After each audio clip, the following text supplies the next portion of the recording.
ci actualité bi ba tey alors Mor Talla Gueye boo keroog ba léegi wala dimanche ba tey sax mais bi la yoon gis nañ ni commission nationale recensement des votes démb joxe nañu résultats yi nga xam ne ay résultats provisoires la mais officiel gis nañ Bassirou Diomaye Faye 54,28% ci voix yi ki ci topp di Amadou Ba ñeneen ñi ci des comme on le dit ils sont très très loin derrière ak ay score yu tuuti en attendant suba conseil constitutionnel di joxe résultat définitif yi ban beneen jàng lañ mën a am ci lii naam waxoon nañ ci ba noppi sax. waaw xanaa di wax rek que ni benn constat moo am constat boobu quand même ça laisse quand même méditer sur les scores constat bi moo di seul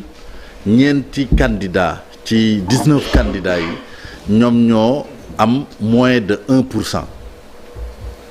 ñeent ci candidats yi muy Khalifa Sall muy Aliou Mamadou Dia muy Bassirou Diomaye Faye muy Amadou Ba ñoom ñoo am moins de 1%. ñi ci des ñëpp ay waaw plus de 1%. ñi ci des ñëpp zéro la ñu am donc muy firndeel vraiment score yi nga xam ni jot na am ci élection yi ñu wax que ni également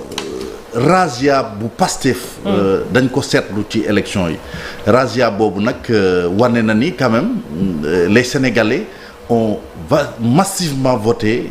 Bassirou Diomaye Faye muy quelqu'un loolu day firndeel ni quand même président bi ñu fal kenn du mën a wax ni il a été mal élu. maanaam légitimité amul problème légitimité moom amul contestation mënul am ci légitimité bi nga xam ni Bassirou Diomaye Faye am na ko mu mel ni président de la République loolu la comprendre parce que signé na décret bu ñu gisee enquête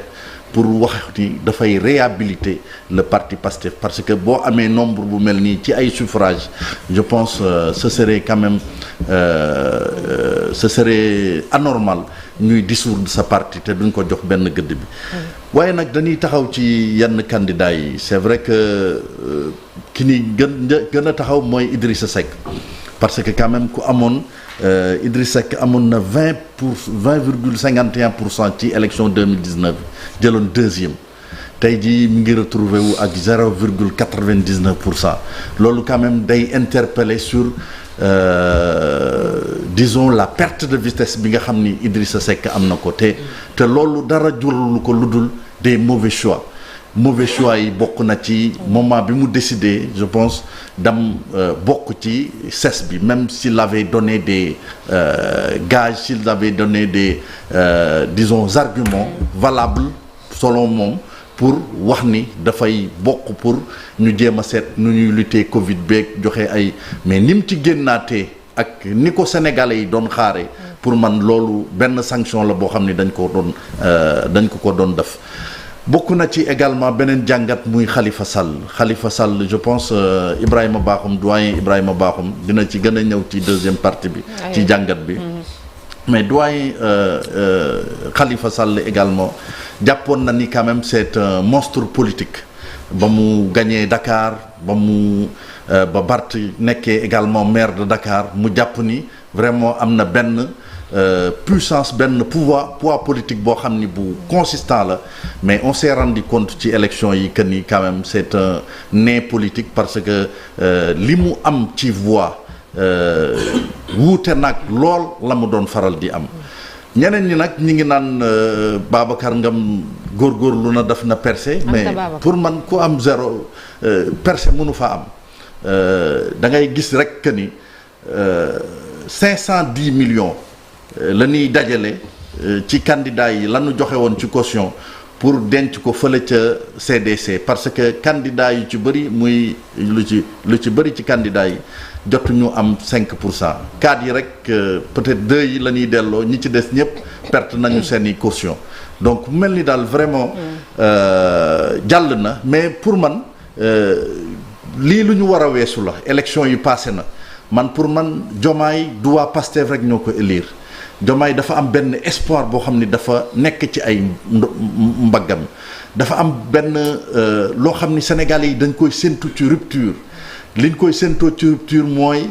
jafe-jafe yi bëri na du waa Pastef rek pour man ñoo war a mën a defar Sénégal man dama jàpp ni kii di Idrissa Seck kii di Khalifa Sall kii di Thierno Alassane Sall muy ñoo xam ni muy ñeneen na même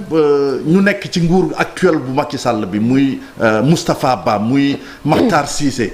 y a des profils yoo xam ni pour man jàpp naa ni mën nañu amal njariñ lool waa Pastef en termes d'expérience même bundul occuper l'espace mais au moins am na ay postes yoo xam ni mën na nekk des postes yoo xam ni dañ fay nekk en toute discrétion di xelal xale yi par rapport ak la marche du Sénégal parce que pour man jàpp naa ni ñoom priorité pour développer le Sénégal yéene pour changer le sort des populations moo doon seen yéene ba ñu présenter candidature loolu bu ñu ko fàtte même bu ñu fekkee am nañu ay 0% li ni mel seen yéene moo doon ñu soppi disons sénégalais yi seeni situation ñi ñu nekkee comme loolu amul yàlla def na ni Diomaye la ko yàlla jaarale pour man li ñu mën a def mooy ku ci mën a participer pour un peu aider à soulager les souffrances des Sénégalais ngalla nan la tàllal loxo pour le bien collectif du Sénégal pour man les partis n'ont aucun sens bu nu jàllee ci élection ba pare li ci des élection yi weesu na mënuñu cee dëkk bis bu ne di wax politique li ñuy interpeller en termes de priorité li ñuy interpeller en termes d'urgence li ñuy interpeller en termes d'espoir pour jox ko xale yi yooyu yëpp dafa mag dafa bëri xajul rek ci ndoddu Diomaye Faye il faut pour man ñëpp jàpp ci ñu jéem a seet nu ñuy satisfaire les besoins des populations parce que dund gi cher na mbir yi metti na te nit ñi ngi xaar bi yàgg na merci Mortala alors Alaaji Malick am na yenn ci candidats yi est-ce que mën nañu quand même nag wax ni percé la parce que ku ci mel ni Anta Babacar bu ñu gisee mu jiitu ñoo xamante ni yàgg nañ ci politique ku ci mel ni ay ñoom Malick Gakou wala Mamadou Lamine Diallo Mohamed Boun Abdallah Dionne quand même mën nañu wax ni teg ci bii mooy première participation ci élection bu mu mënti doon sax. waaw xam nga peuple sénégalais naata. moom moo woon kenn ku nekk luy sa place. élection présidentielle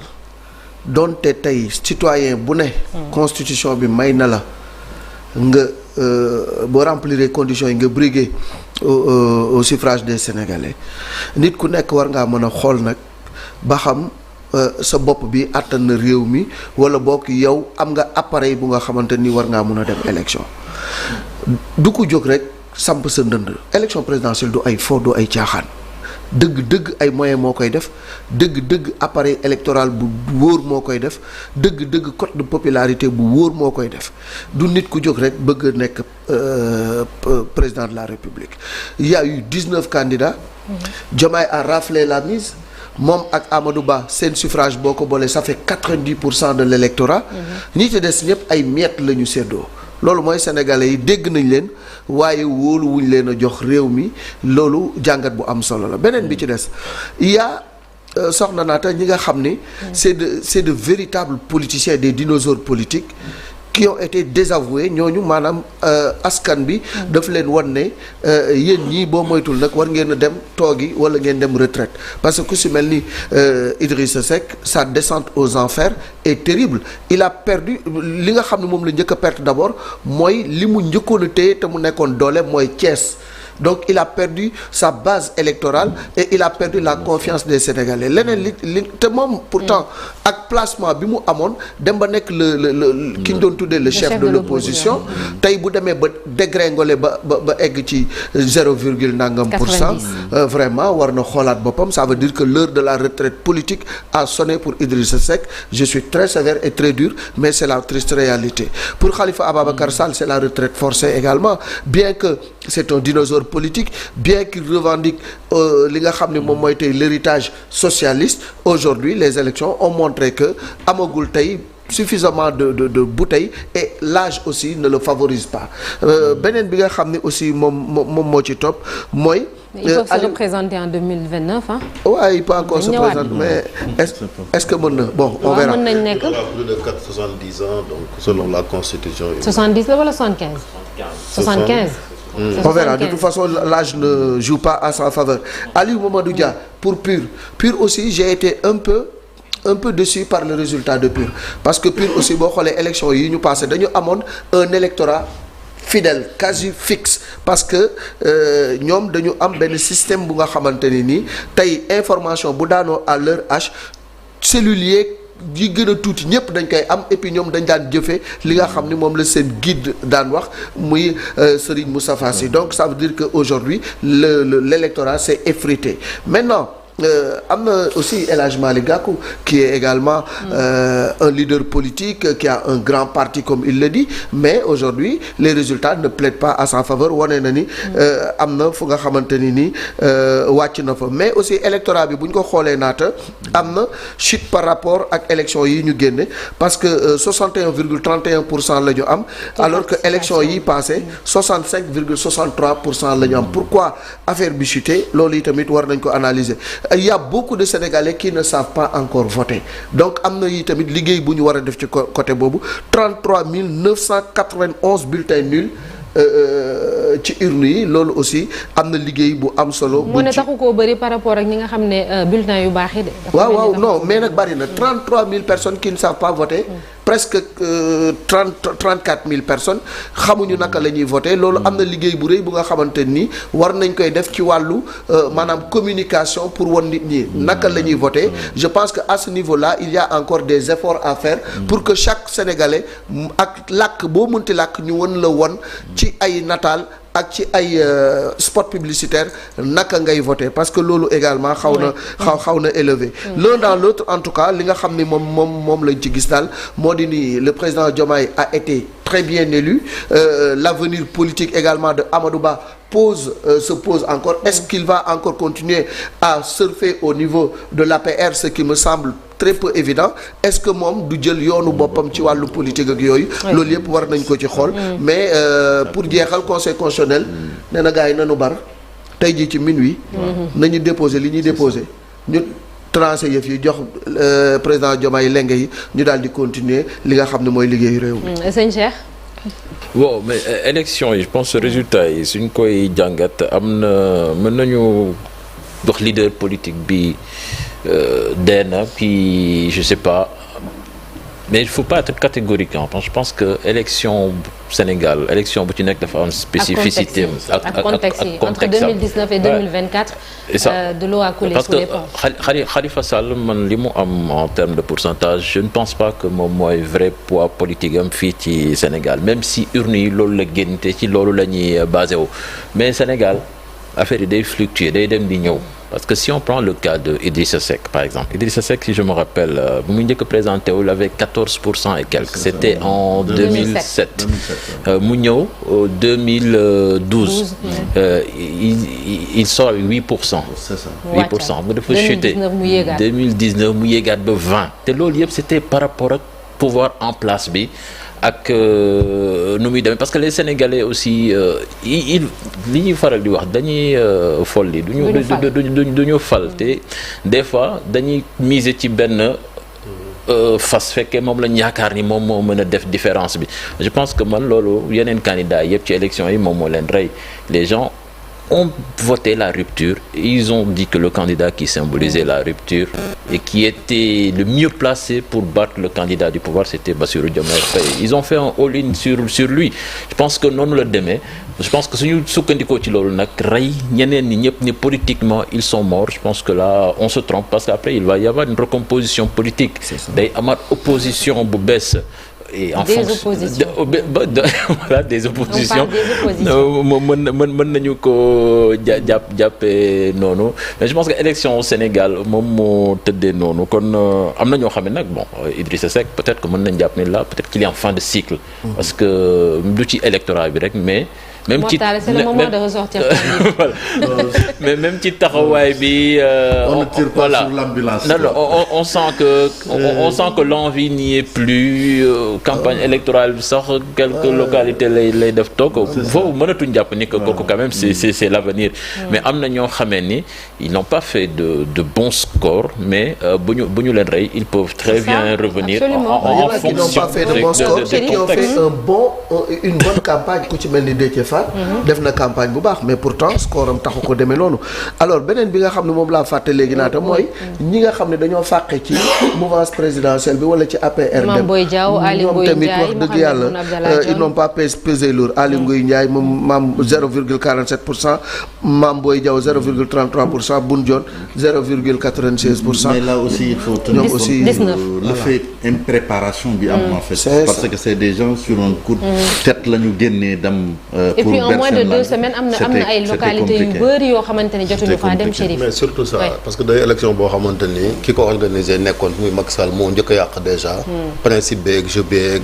dàq nañ ko ba nii ni demee war a voté ji nit ñaa ngi dute naan danañ voté jeeg. duñ voté ndax élection bi ñu mel candidat yi commencé ñu leen ñëwaat leen et cetera. loolu aussi quand même bokk na ci li nga xamante ni xaw na yàq lii di élection bi. Bassirou Diomaye Faye a été très bien élu je pense qu'il est définitivement entré dans l'histoire un candidat de l'opposition qui passe au premier tour déjà avec un score bu magee nii loolu wax nañ ko et puis comme ni ñu ko waxee référendum la parce que dynamique bi dafa nuyoo woon depuis 2022 mooy élection locale yi ñaari bloc yu mag ñoo fi amoon muy Yewwi Askan yoo xamante ni locomotive bi c'était Pastef ak Ousmane Sonko yàgg nañ ko wax fii bon ñu ci bëri nag comme Sénégal moom bëgguñoo dégg dëgg loo fi wax nit ñi deen la jéem a zaag wala nangam locomotive bi c'était lui muy élection législative yi tamit même si bokkul mais Yewwi Askan wi leen am a kës néew c'est grâce à lui aussi muy ñoom Pastef ñoom ñoo leen yóbboon ak Benno Bokk Yaakaar bi nga xamante de l'autre côté et on avait vu que l'électorat de Benno aussi mi ngi doon wàññeeku muy local yi ak législative yi mais comme ni ñu wax rek fii am na ñoo xam ne bëgguñoo dégg réalité boo leen doon wax aussi danaan gagné nan je donne Thiamène Pass parce que fa laa dëkk c'est ma commune Thiamène Pass commune boobu mën a ko comparer ak Pikine dëkk yoo xam parce que ñoom loolu la dox quoi donc Sénégal day la ko moo xamante ni des fois gisoon nañ muy ñëw ba nga xamante ni kon élection mënutoon a génn ci ñaari candidats yi nga xamante et puis comme dañ ne woon changement wala rupture boobu ak li nga xamante ni mooy continuité les Sénégalais yi te bu ñu voté aussi dañuy voté utile bëggun woon dispersion des voix mën nga ci am koo xamante ni xëy na boo koy voté la da ngay xam ne du gagné mais tu préfères voter pour ki nga xamante ni jàpp nga ni moom mooy indi changement bi et cetera moom moo taxoon ñu ci bëri tey Diomaye jël ci électorat ñu ci bëri muy camp yi nga xamante ni yoon ngeen fa muy waa Benno am ñoo xam ne ils ont voté. et puis ay score Habib Sy ak Cheikh Tidiane Dièye ça se comprend parce que ñoom dem nañ ba ci biir ñu ne ñoom bokkatuñu donc ku leen bëgg a voté sax ku leen bëgg voté pur mi ngi ko doon wax sax maa ngi doon calculer pour pur parce que en 2019 ils avaient 178 000 voix donc bii pas ñi ngi am 125 000 donc ce qui veut dire qu'ils ont perdu 53 000 voix yoo xamante ni ñàkk nañ ko donc parti tamit da ngay am assise fidèle et fixe voilà loolu da ci jeu moi je pense que c'est un parti boo xam ne comme pourtant ci communication bi ñi ngi doon wax ne c'est pas un parti kese pour boo xamante ni pour Moustarchidine la preuve gis nga muy Cheikh Alassane Sène mi fi nekkoon Bruno D'erneville nga xamante ni qui n'est même pas musulman ñëw nekk seen directeur de campagne loolu signal la buñ bëggoon lancer pour wane ne c'est pas un parti mais je pense qu'il y a un travail voilà c'est un travail boo xamante ne quand même le pur mais est-ce que ci élection yi lañ leen di gën a sentir du loolu moo tax tamit. non ñu ngi liggéey je pense que c'est un parti boo xam te am nañ ay députés à l'Assemblée nationale ils ont au minimum une dizaine de députés à l'Assemblée nationale boobu ci bloc Yewwi Askan Wi la woon boo xamante ni nekkoon nañ ci mais comme Yewwi ñoom it seen statut yi dañ na woon bu wuti jotee ñëpp dem wuti ji bu deuxième tour amee ñu ñëw rangé wu ci le candidat le mieux placé malheureusement loolu amoon na campagne nag boo xamante amoon na fi je pense que c'était ça li nga xam ne ils vont peut-être se retrouver ñoom ñi nga xamante ni mooy bloc Yewwi Askan Wi même si comme ni ñu ko doon waxee lu ci bëri dina changer jëm ci configuration mais comme ni nga waxee boo amul assise aussi mënoo gagner ñu ci bëri amul assise ci biir réew mi te ñu ngi doon demal seen bopp nekk ay novices yoo xamante ni mën nga jël kaaw par exemple même Pape Djibril Fall Anta Babacar amul assise ci biir réew mi yëpp pour ngir mën a am espoir boo xam ne dinañ mën a gagner élection bi et je pense que lii buñ ci jógee aussi li ñu war a def mooy rationaliser les partis politiques Sénégal loolu tamit je pense que le vrai défi ci wàllu réforme yi nga xamante ne parti bu mu musul dem élection je pense que bu respecté wu tam li nga xamante ne mooy loi yi dañ ko fi war a jëlee gars yi def ay blocs yu dëgër yoo xamante ni moom mën a tax quand même démocratie Sénégal et puis l'objectif du parrainage quand même faut le dire ça a lamentablement échoué parce que parce que filtre amu ci parrainage bi sëñ Modou Bousso Dieng taxul fii dem na moom ay xawma kan parrainage Mouhamed Boun Abdallah waaw Boun Abdallah alors que parrainage bi c'est pas ça ay mayenteeg yi nga xamante ne Sénégal sa li ñu mooy mën naa la parrainer waaye bu wootee ay jënd parrainage loolu la fi doon jënd jaay Alaaji Malick merci constance dans ces arguments politiques yi ngay jox askan wi ñu seet ci yow constance mais bu fekkee da ngay wax tey guddi yaa nga pale après les gens également bu élection ñëwee dañ lay sanctionner. Merci Mortala ñu jàll ci beneen ponk un jour au Sénégal un jour dans le monde.